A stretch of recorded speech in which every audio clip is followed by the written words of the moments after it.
Mutant Chronicles. Fiction. The Apostle of Insanity Trilogy. Volume 1. In Lunacy. By William F. Wu.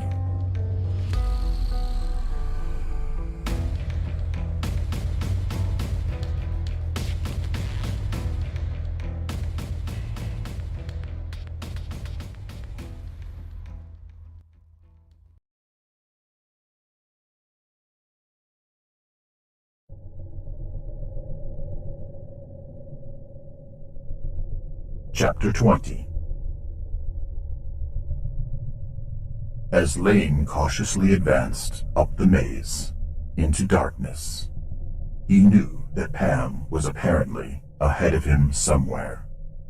However, each time he came to an intersecting tunnel, he had to guess which way she might have gone. He moved through the sound of gunfire ahead. Now a Necromutant's heavy machine gun against two light machine guns from Faye and Klaus. He could only hope he was following a route that would lead him either to Pam or else to the enemy.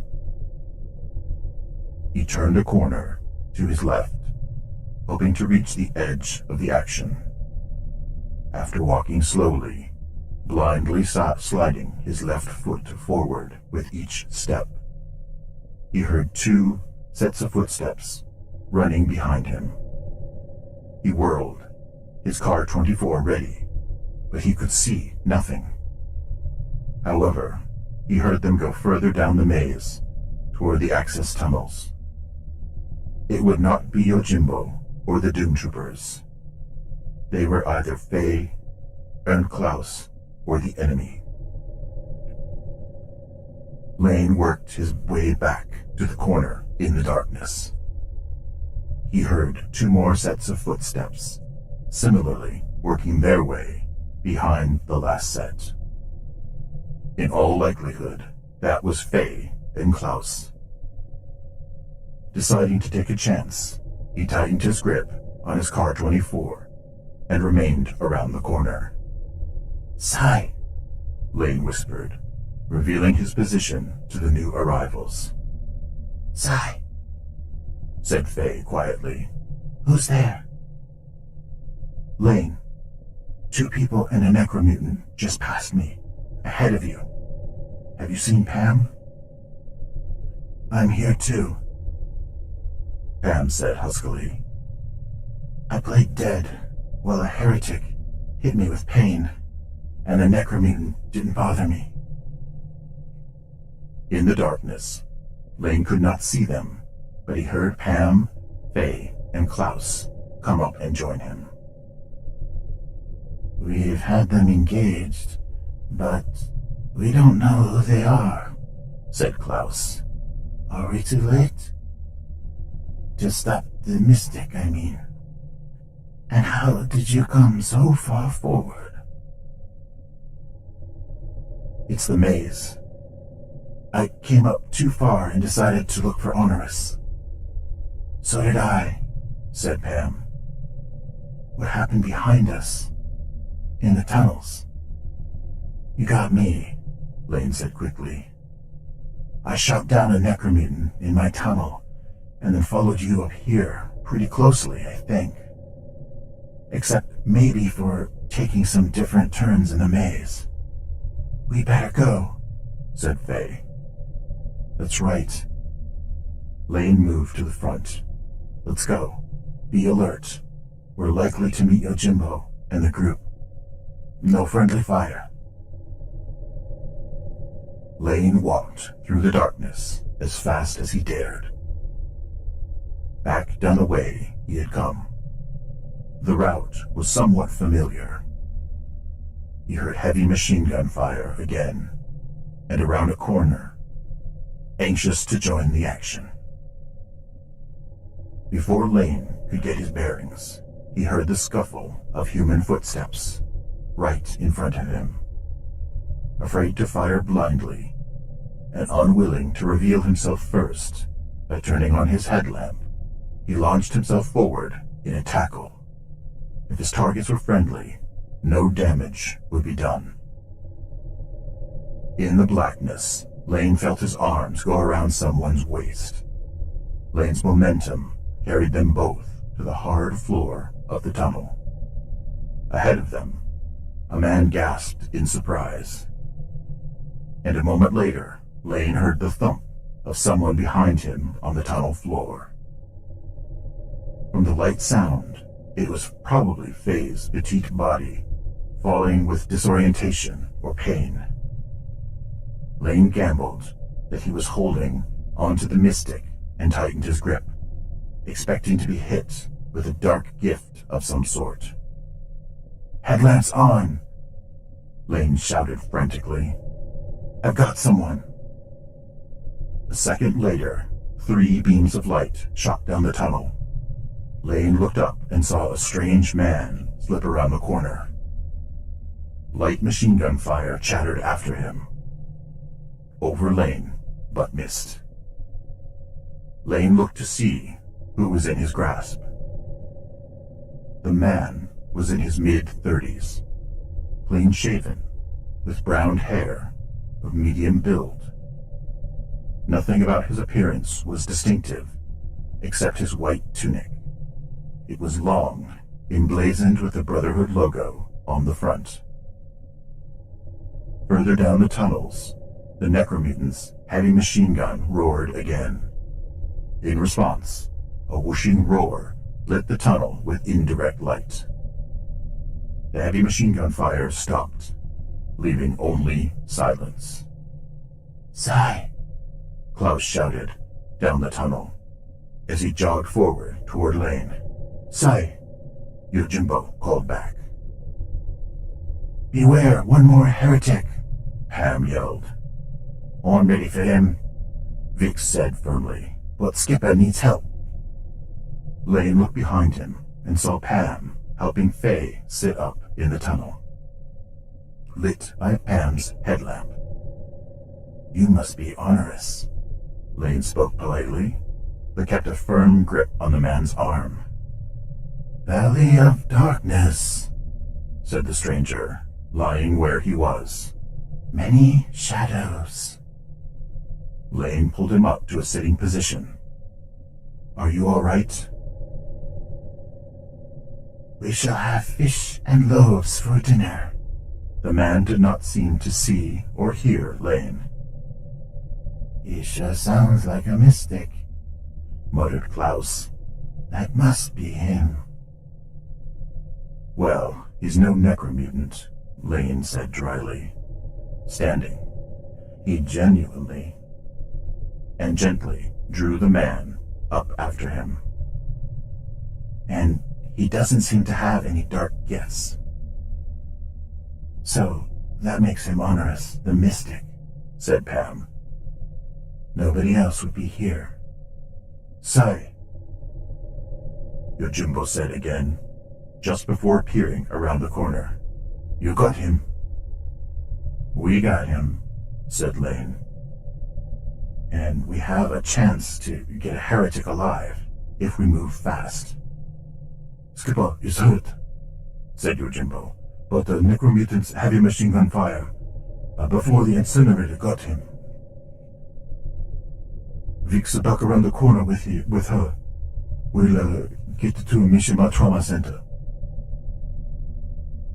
"Faye and Klaus, will you hold Honorous?"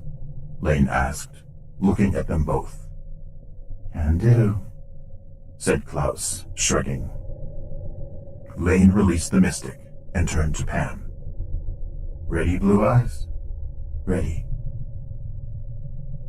Lane moved up to the corner, around which the enemy had fled.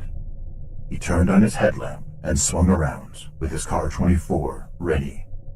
But the tunnel was empty. Pam came up right behind him. "What do you think?" "Lane, lamp on or off?" Pam asked, nodding toward his headlamp. Lane knew with his lamp on, their quarry could see them coming. In the darkness, however, he could more easily lay a trap for them. It was a question of which problem they preferred to face.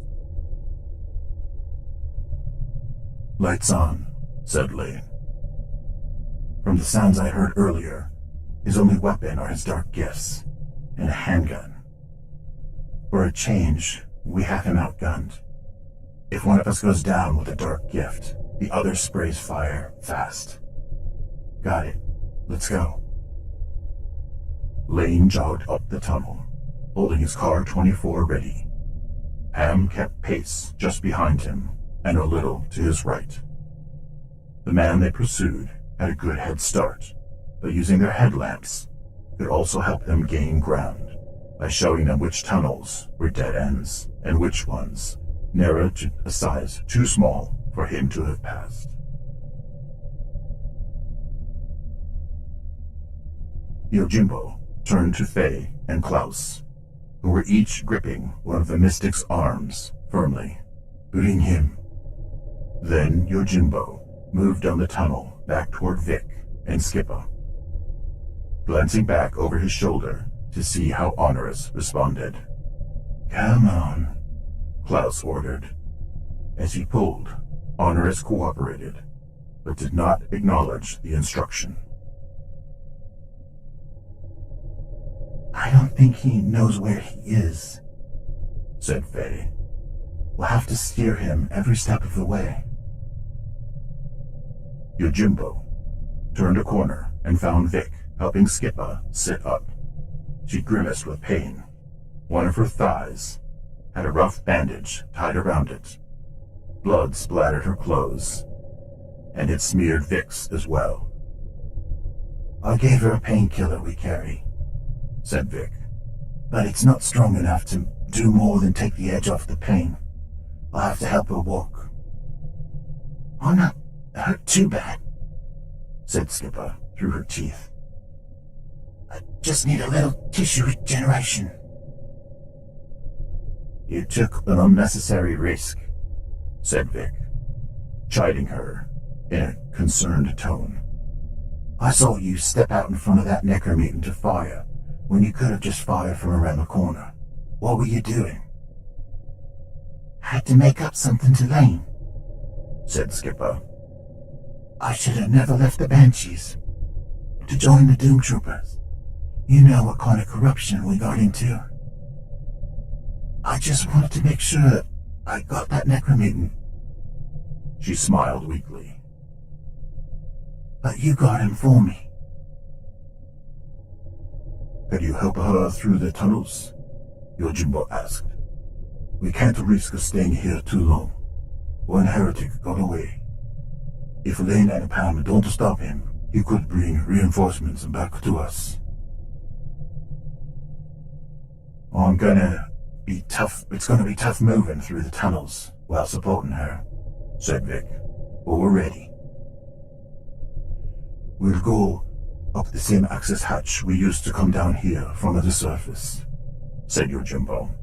It isn't far. As soon as we are on the streets again, we'll prioritize getting her some help. Well, she needs it. Vic slung one of Skipper's arms over his shoulder. Then he stood up slowly, helping her rise. She winced, but managed to stand, relying on Vic and her good leg. What about our friend here? Klaus asked, jerking his head toward Honorous. Yojimbo turned and looked at Honorous directly in the eye. Can you understand me? Honorous looked back, but did not even see him. His eyes seemed to focus somewhere in the distance, beyond the tunnel walls. He said nothing. Just in case you can understand, but not respond, I want you to know that we are friends, said Yojimbo. We will take you to safety. Honorous merely looked past him down the tunnel, but remained silent. Where to? Faye asked. After we arrange help for Skipper, we'll take him back to the command center, said Yojimbo. On the way, we will pick up a set of handcuffs. You really think it's necessary? Faye asked doubtfully. He's hardly moved at all. I don't think he will deliberately try to escape, but he might wander off. I have to keep him with me during the night while I sleep. Then tomorrow we will decide what next to do.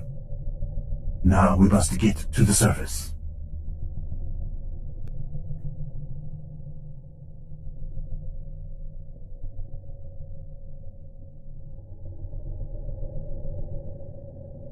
As Lane and Pam hurried through the tunnels, they turned the beams of their headlamps down every turn and around every corner.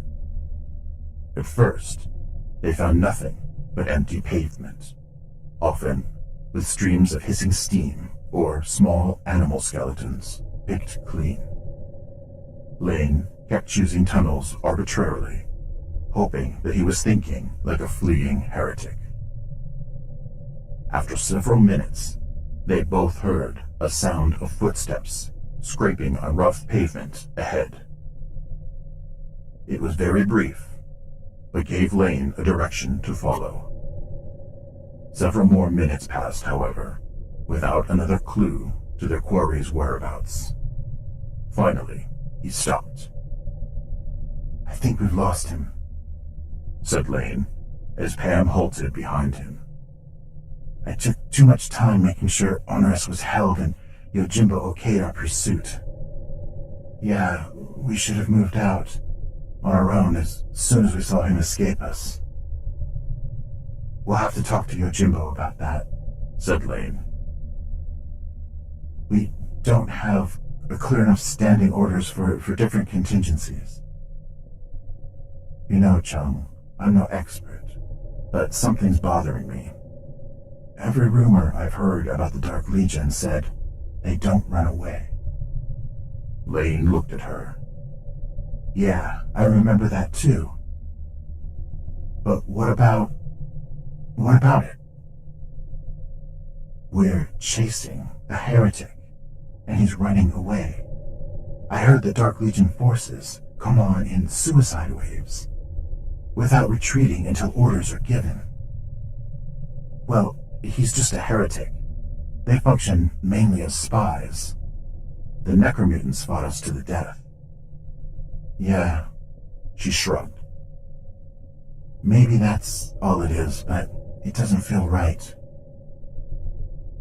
The Nephirite is still hidden away somewhere, said Lane. The heretic is probably reporting back. If we've lost the heretic, then we may as well do the same. Yeah, back to the command center.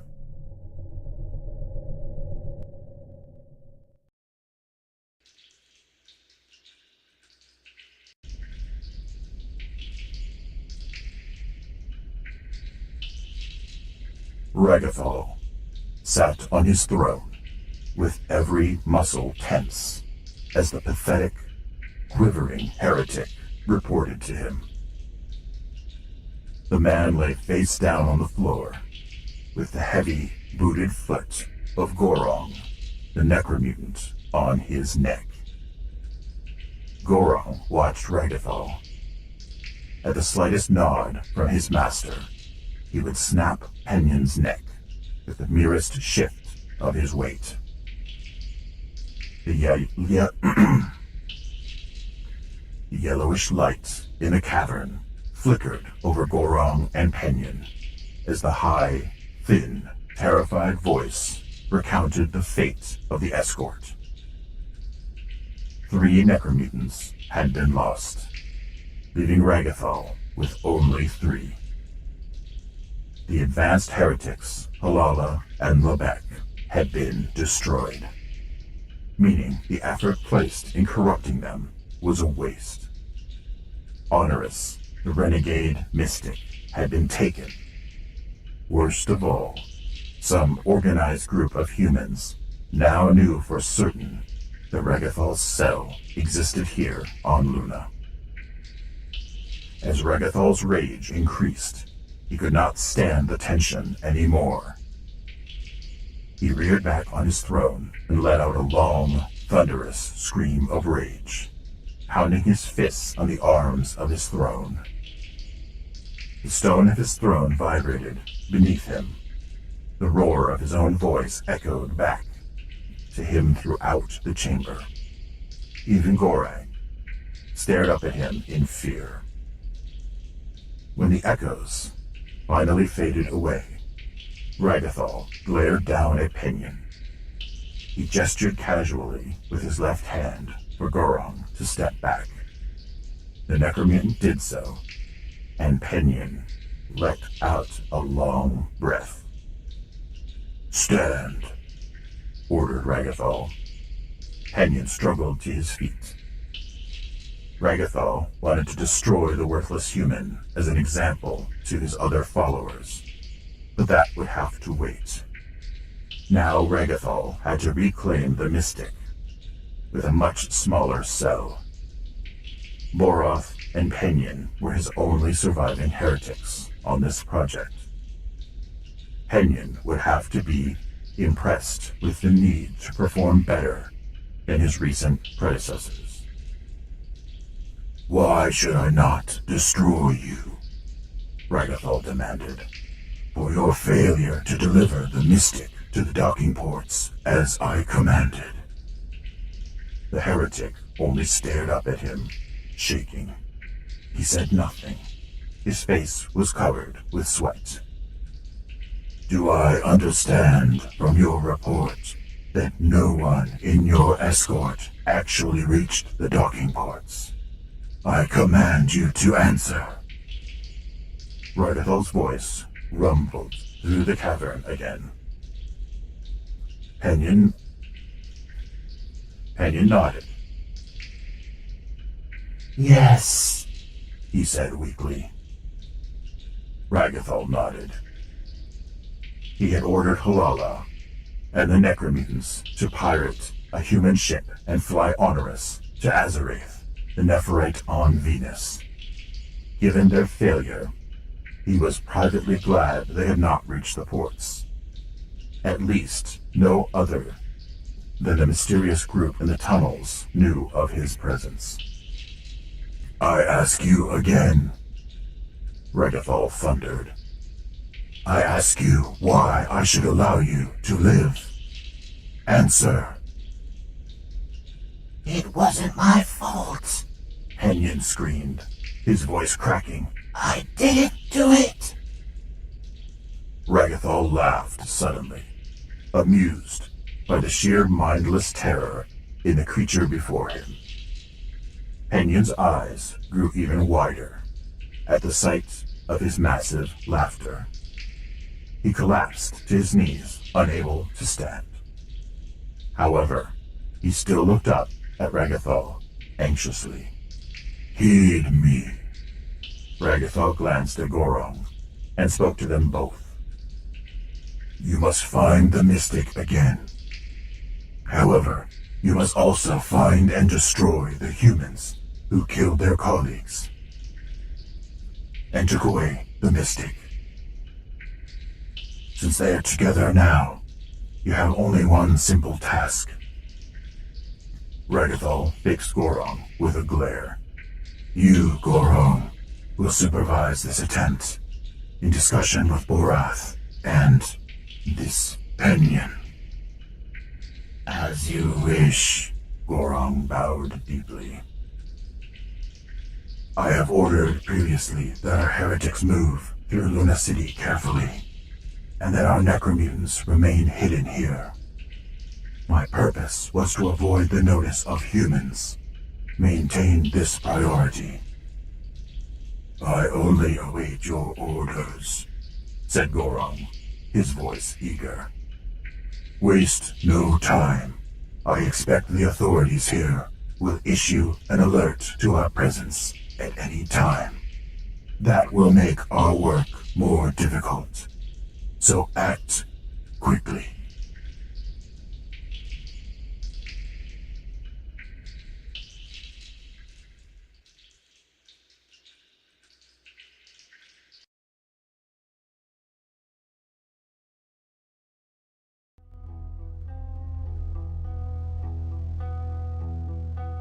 Mutant Chronicles. Fiction. The Apostle of Insanity Trilogy, Volume 1, in Lunacy, by William F. Wu. Chapter 20. End.